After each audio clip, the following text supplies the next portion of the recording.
Rouse's Markets is voted best grocery store in New Orleans, best grocery store in Baton Rouge, Mississippi, Gulf Coast, Thibodeau, Houma, Hammond, Lake Charles, Mobile, year after year.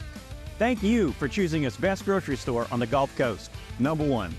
Thank you. Thank you. The number one grocery store In Mississippi, Alabama, Louisiana. 1 million customers a week can't be wrong. Welcome to Rouse's.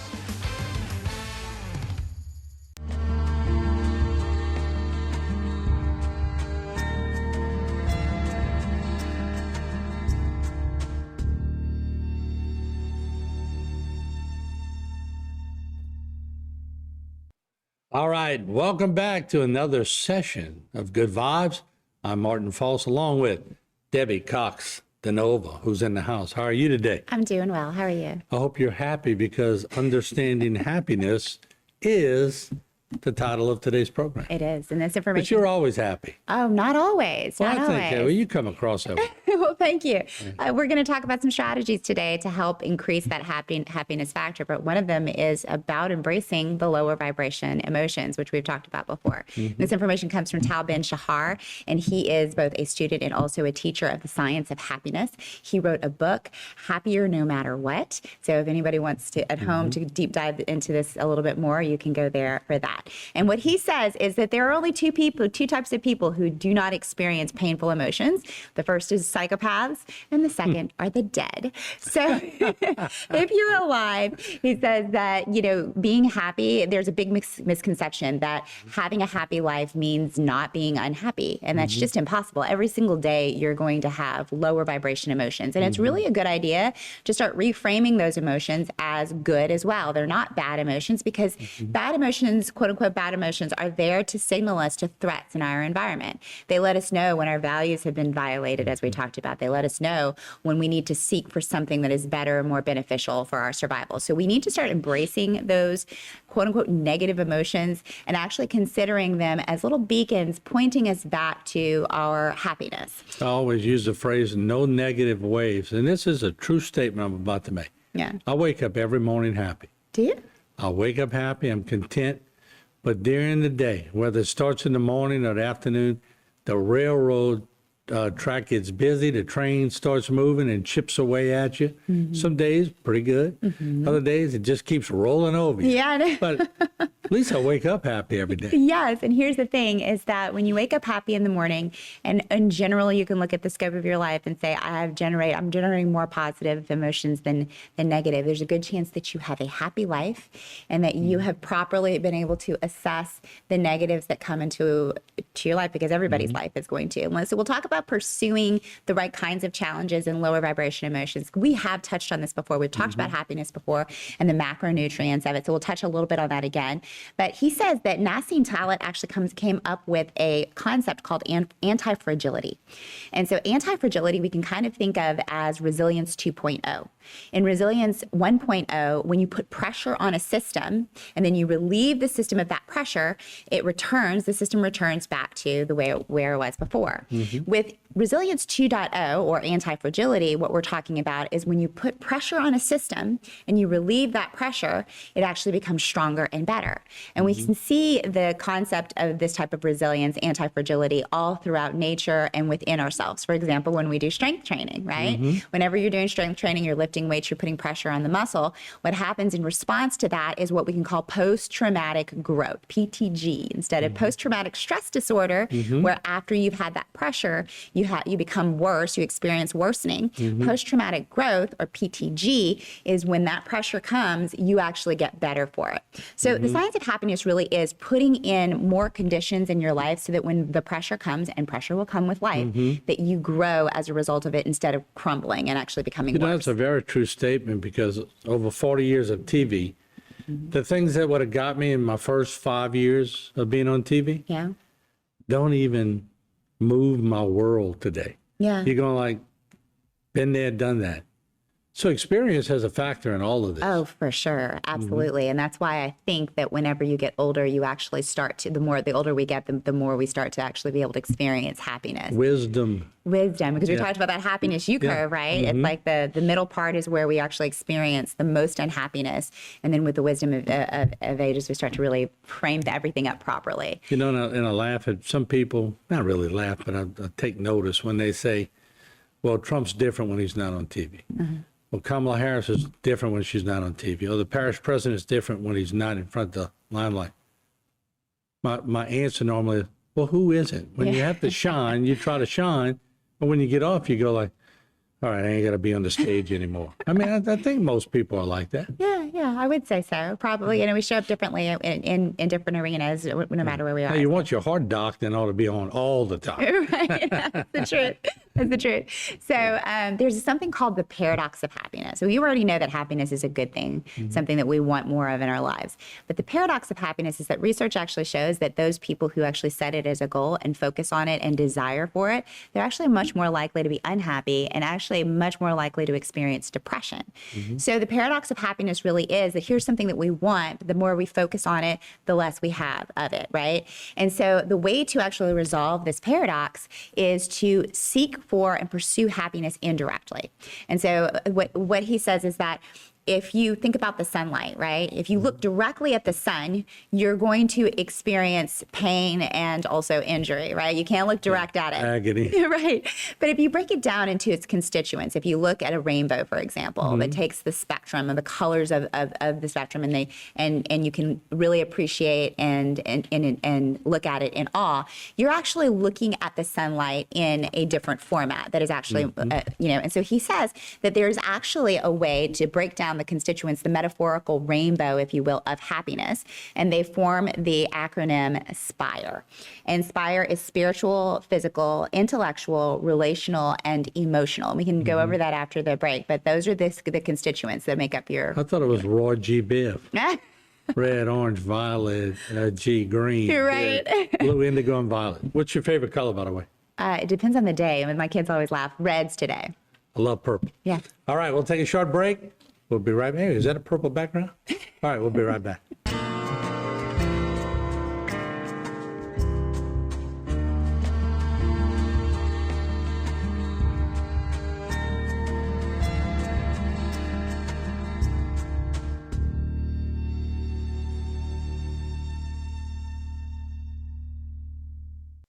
Today's social media segment is brought to you by Terrebonne General Health System. Your health is our legacy. Rouse's, you're either local or you're not. Buick, the craft of modern luxury. St. Martin and Bork, know your rights.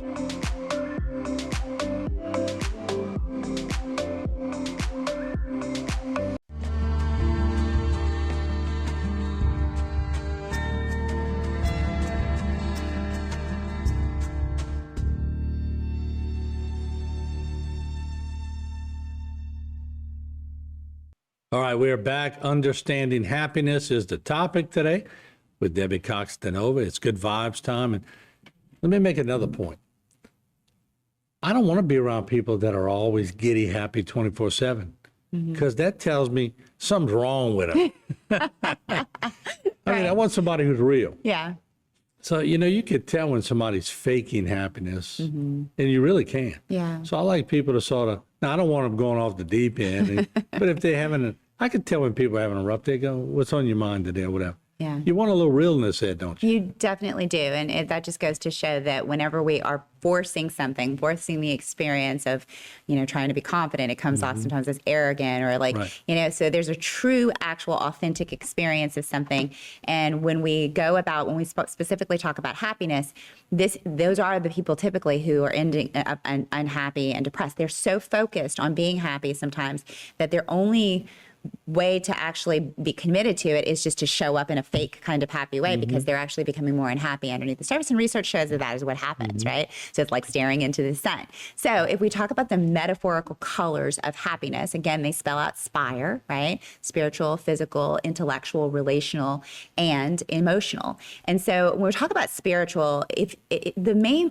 thing is that you need to be able to find meaning and purpose in this great big wide world, right? And be in awe of something. And so whatever spiritual background you have, whatever religious background you have, you're going to be able to find spiritual fulfillment if there is meaning and purpose in it for you. Okay. The next thing is physical. And the most important thing with them, because we talk about so many things about physicality, the main thing is stress. Are you managing stress in an effective way? Because in America, for example, about half of people do not use up their vacation time. And of the people who actually do use up their vacation time, 50% of them are actually still tethered to work. So he said, it's not the stress itself. Are you talking about me? Well, I mean, the shoe fits. Talking about myself too sometimes, right? Yeah. So, if the thing about it is it's not the stress, he says, it's actually the lack of recovery that is actually really a killer, the silent killer. I believe that. Yeah. So, so making sure that you take care of your body and manage the stress through exercise and eating well and all of those things. The next one is intellectual, and research really shows that people who are curious and ask a lot of questions end up actually being not only happier, but they actually live longer. And another thing is really getting super immersed in the subject, in a subject matter of some sort. So if you want higher levels of happiness, be the type of person who's curious in life, who asks questions and then actually gets into anything. It can be actually, philosophy, it can be engineering, whatever it is that actually interests you, actually consuming yourself in the world of that so that you can learn it on an intellectual level. Relational, the most important one. This is the most important thing to get in place in your life if you're going to do nothing else that is going to move the needle on happiness, because we are wired as social creatures. So it's spending quality time with people that you care about who also care about you. That's going to be the number one determinant. And we already talked about the loneliness epidemic. So this requires that you actually find people who actually appreciate who you are. So you're not showing up in a fake way, right? Like to fit in. Because that's pressure in itself. Oh, for sure. Yeah. And it leaves you feeling lonely at the end of the day. Not only because you don't actually feel connected to the people that you're with, but you're also rejecting yourself, right? By showing up that way. So, and then the final one is emotional. And the most important thing here is the one that Cicero calls the mother of all virtues, and that is gratitude. Because the reality is that when we appreciate what we already have, we actually bring in more of it. And that's just the nature of how we are.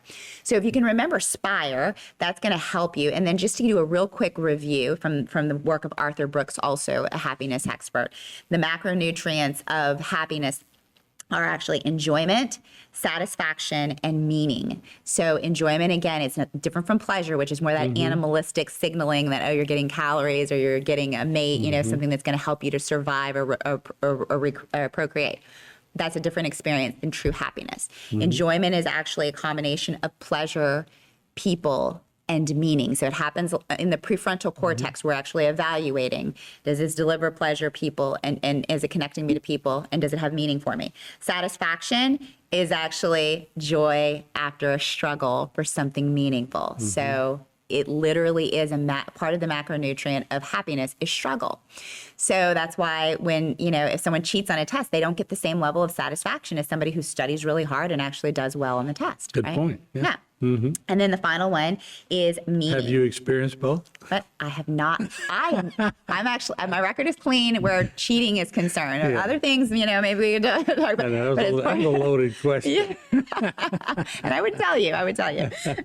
So meaning is a combination of coherence, significance, and purpose. Okay, so coherence is, why do, I'm gonna need my reading glasses. Get those cheaters on. Put my cheaters on, speaking of cheaters. Why do things happen the way that they do? So being able to say, okay, why in life do things happen this way? Significance is, why does it matter that I'm even alive? And purpose is, what directions or goals are in my life? And if you don't have a sense of meaning, this is a very important one. Answer those questions for yourself. In all likelihood, there's an unanswered question where coherence, significance, or purpose is. So ask yourself the questions, answer them, and then see how those answers will raise your level of happiness. Good show. Yeah. Good thing. Maybe we ought to do a show, because I'm seeing a lot of kids are going off to college. Yeah. And I'm watching people get sad. Yeah. So a little separation anxiety. Empty nesting. Yeah, empty nesting. Yeah. Maybe that'd be a good topic. Yeah. Yeah, absolutely. I'll do All that. right. Yeah. Very good. All right. Thank you, Deb. Thank you. All right. We'll take a short break. When we come back, a lot more right here on HTV. And I said it was purple. Look, it's almost that royal purple, right? Yeah, That yeah. royal purple in the back. I hope that's royal purple. All right. If not, I'm colorblind. All right. We'll be right back.